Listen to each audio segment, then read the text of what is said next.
Chers amis, aujourd'hui nous vous invitons à plonger ensemble dans une grande et douce histoire, une histoire qui porte le nom de temps. Le temps est cette réalité que nous respirons chaque jour, il se cache dans le tic-tac de l'horloge dans une chambre silencieuse, dans le frémissement discret des feuilles dehors à la fenêtre en automne, dans cette sensation qui nous envahit lorsque nous sommes assis avec des amis sous un soleil généreux, à savourer un thé de l'après-midi, souhaitant que cet instant ne prenne jamais fin, et il se dissimule aussi dans l'angoisse des longues nuits d'insomnie où l'on ne parvient pas à tenir. Jusqu'à l'aube. Fermez les yeux, imaginez-vous dans une pièce chaude, tandis qu'une pluie fine tombe dehors, et que le bruit des gouttes glissant sur les tuiles du toit résonne clair et prolongé. Je vais vous conter lentement le voyage que l'humanité entreprend avec le temps depuis des dizaines de milliers d'années. Aujourd'hui, point n'est besoin d'introduction, le personnage principal est le temps lui-même, et vous le savourez comme une tasse de thé fumant, gorgée après gorgée, en ressentant sa chaleur et son parfum. Le mot « temps » possède des milliers de définitions, et nous ne parviendrons peut-être jamais à les saisir pleinement.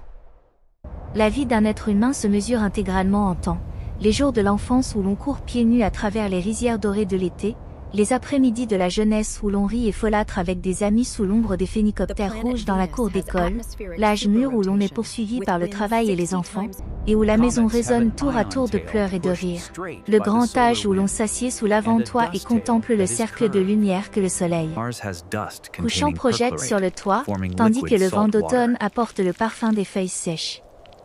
Votre propre croissance est également une échelle que le temps a gravée, du nourrisson qui pleure bruyamment dans les bras de sa mère jusqu'à l'apprentissage du savoir, l'amour, la construction d'une carrière, chaque pas est délicatement marqué par le temps.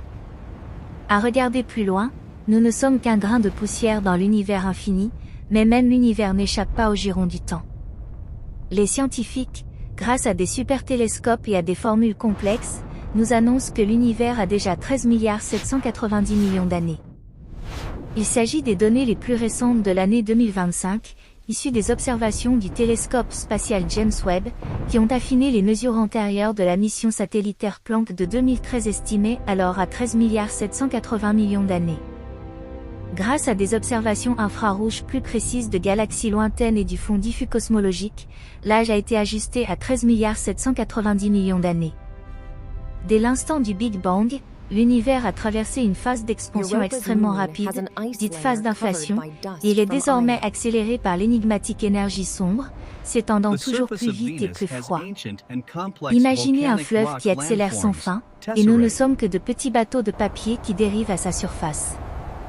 À l'âge de pierre, les humains se blottissaient dans des grottes sombres, se réchauffaient au crépitement du feu de camp, levaient les yeux vers la lune qui passait de pleine à croissant, observaient les étoiles déplacer nuit après nuit leur position, et ainsi commencèrent-ils à nommer le temps et à tracer des calendriers.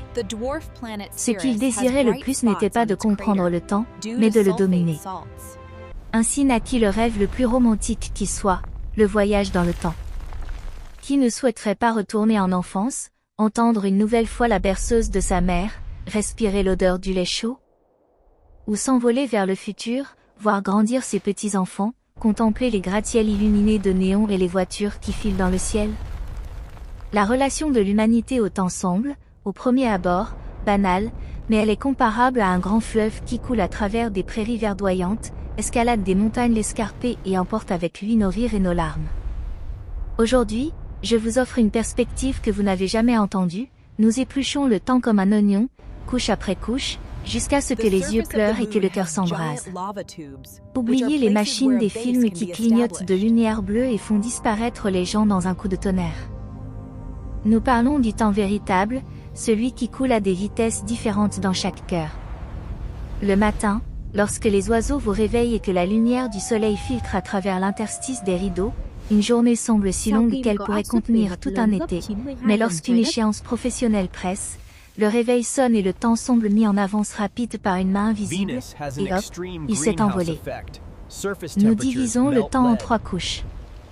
La couche la plus externe est le temps scientifique. L'horloge murale fait tic-tac, et elle est équitable pour tous. Elle n'a ni couleur, ni émotion, elle ne brille pas, elle n'est pas sombre, elle est comme le vent devant la fenêtre d'une prison ou comme les vagues salées de la mer qui continuent de couler. Elle ne recule jamais, ne s'attarde jamais, elle est comme un fleuve en crue qui pousse tout en avant. Les scientifiques utilisent les meilleures horloges atomiques au césium, qui dévient de moins d'une seconde en 10 milliards d'années.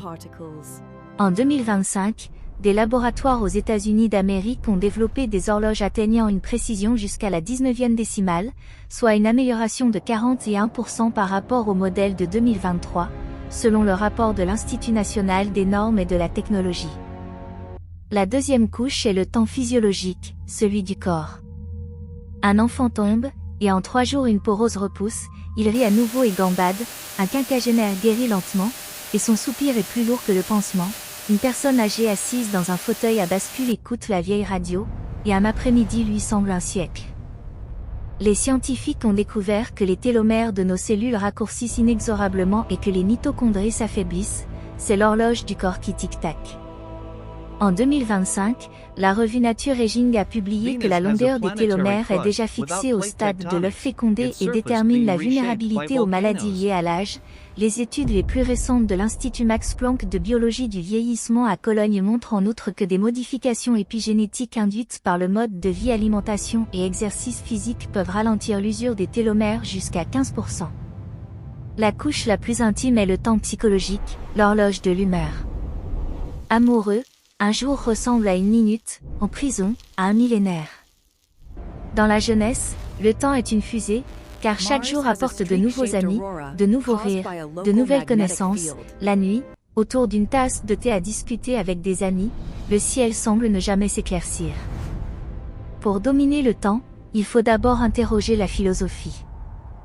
Le philosophe grec antique Héraclite, assis au bord du fleuve, affirmait « On ne se baigne jamais 2 fois dans le même fleuve.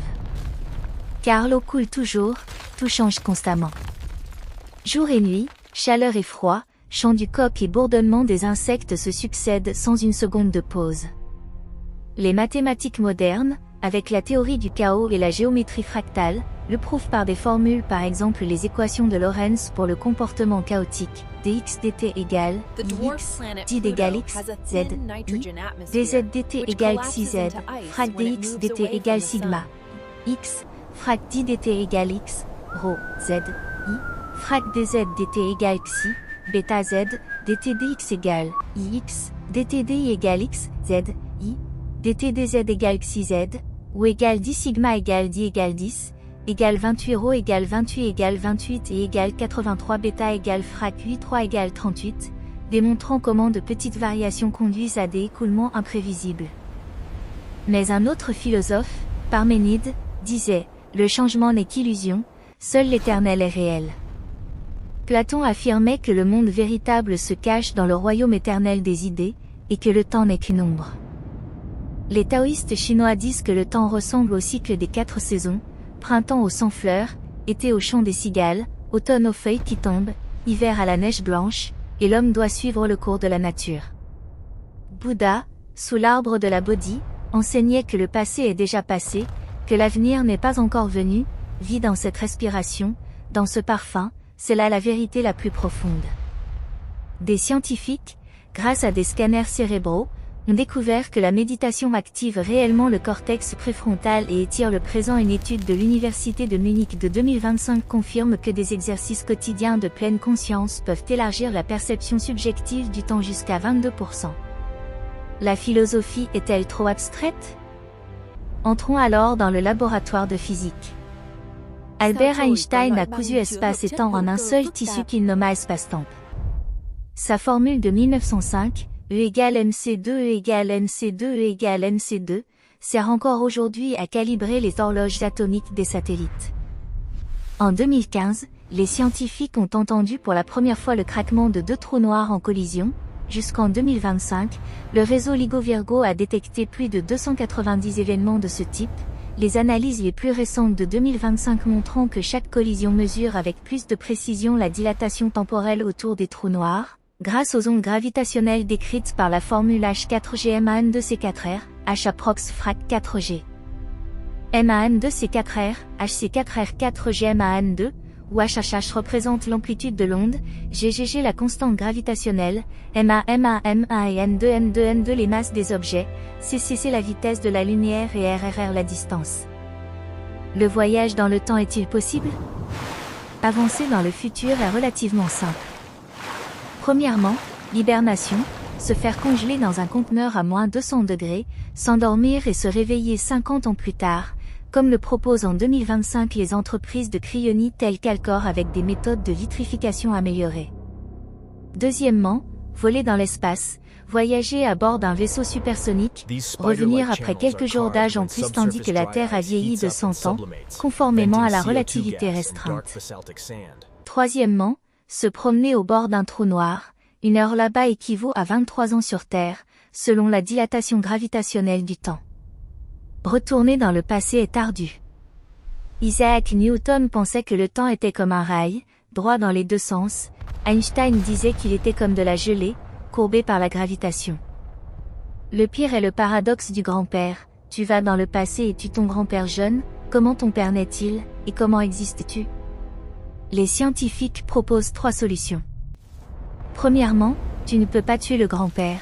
L'histoire est un livre écrit, aucun mot ne peut être effacé.